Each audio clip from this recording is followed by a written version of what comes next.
Michael Schumacher didn't just dominate Formula One, he transformed it. Schumacher challenges Senna on the inside. Before him, F1 was competitive. After him, it was a dictatorship on wheels. Germany's going through. Michael Schumacher takes the lead. He wasn't the fastest some of the time, but he was the fastest when it mattered every time. The way he qualified, raced, strategized, it was as if the man could see the future.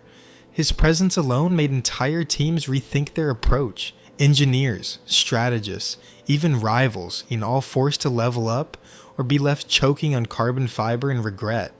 Michael Schumacher gets his 7th Formula One World Championship. And the scariest part? Schumacher didn't come from privilege. No silver spoon, no political backing, just raw talent, unshakable belief, and a willingness to win at any cost. But behind the trophies and the records lies a story of controversy, obsession, and a ruthless rise to power that left Formula One forever changed. Because once Schumacher arrived, the sport was never the same again.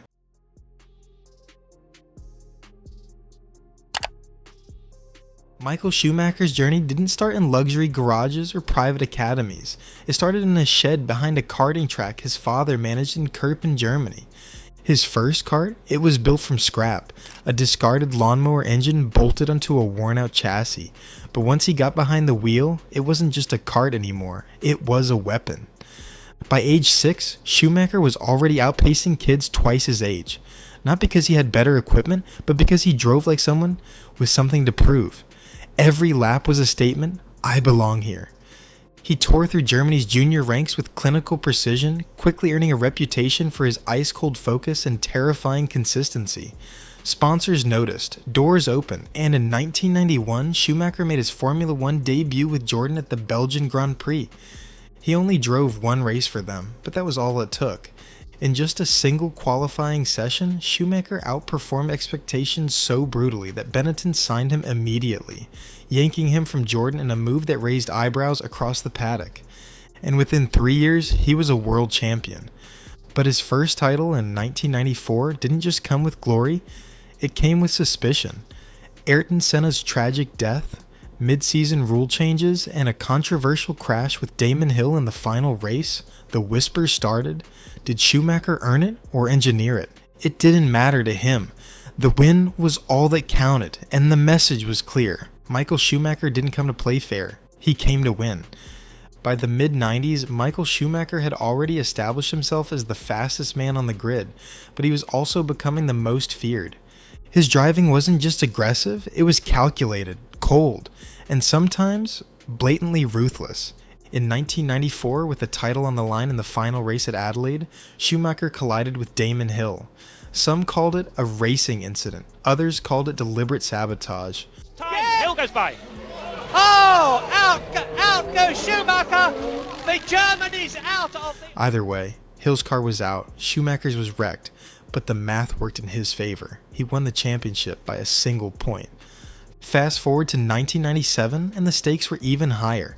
Going head-to-head with Jacques Villeneuve and Jerez, Schumacher once again went for a win-at-all-costs move.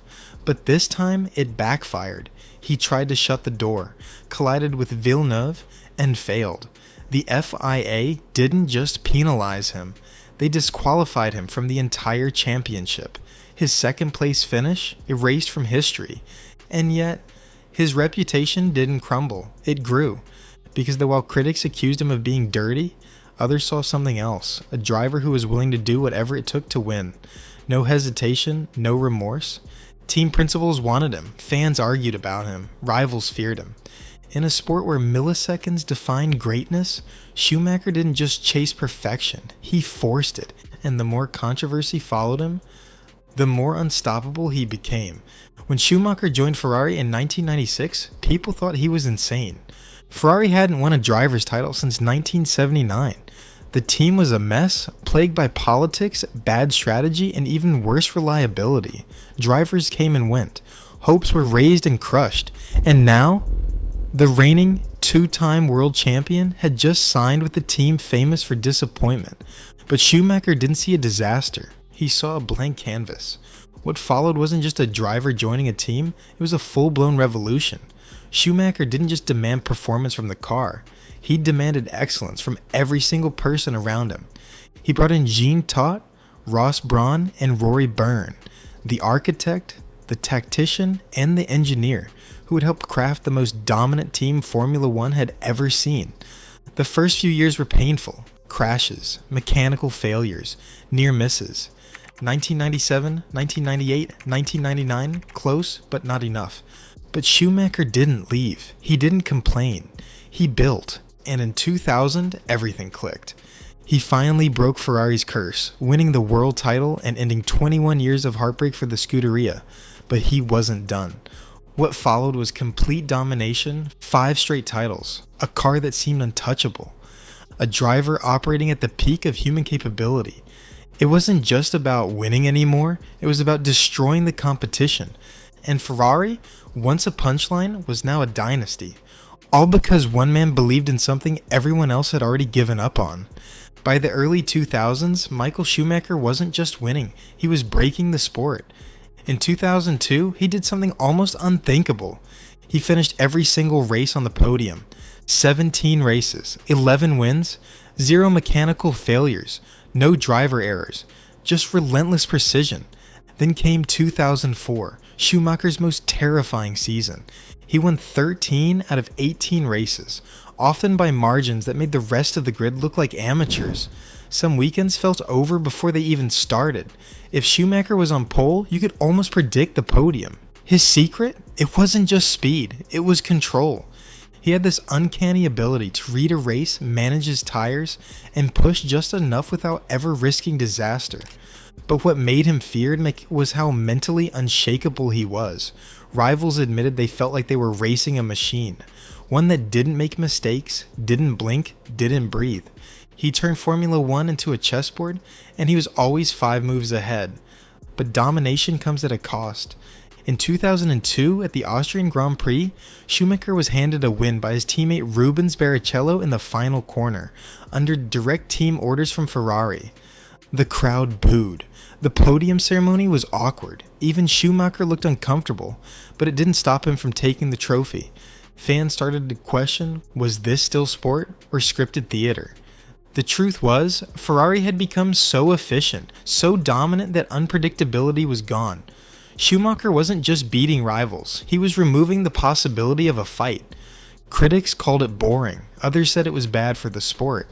But Schumacher didn't flinch. He was hired to win, and that's exactly what he did. Behind the glory was a man obsessed with perfection, and that obsession left no room for compromise. In 2006, Schumacher stepped away from F1 with 7 world titles and 91 wins, records many believed would stand forever.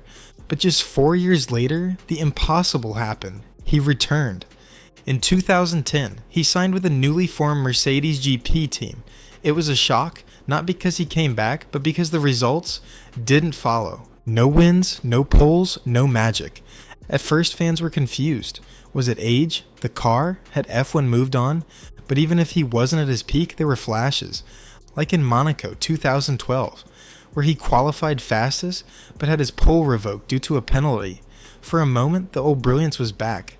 Some fans say the comeback diluted his legacy.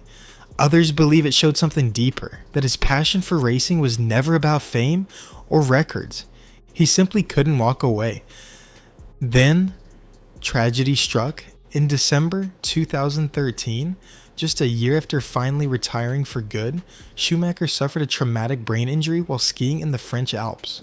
The man who once danced with death at 300 kilometers per hour was brought down by a rock hidden beneath the snow. Since then, updates have been rare. His family has kept his condition private. We know he's alive, but not much else. And in a strange way, that silence has only amplified the legend. Michael Schumacher became a ghost, a myth, frozen in time at the peak of greatness. The world moved on, but his shadow still hangs over every championship battle. Ask any driver on the grid today, almost all of them will say the same thing. Michael Schumacher was the reason they fell in love with racing. Vettel idolized him. Hamilton studied him. Verstappen grew up watching his relentless focus. He didn't just change how F1 was driven, he changed how it was run. Team chemistry, data obsession, training regimens, Everything that's now normal in F1 was pioneered by Schumacher, and while Lewis Hamilton eventually matched his 7 titles and surpassed his win count, there's something about Schumacher's reign that still feels different. He didn't dominate with social media behind him, he didn't have the PR machine, he had fear. And for nearly a decade, Formula One wasn't a sport. It was a one-man empire.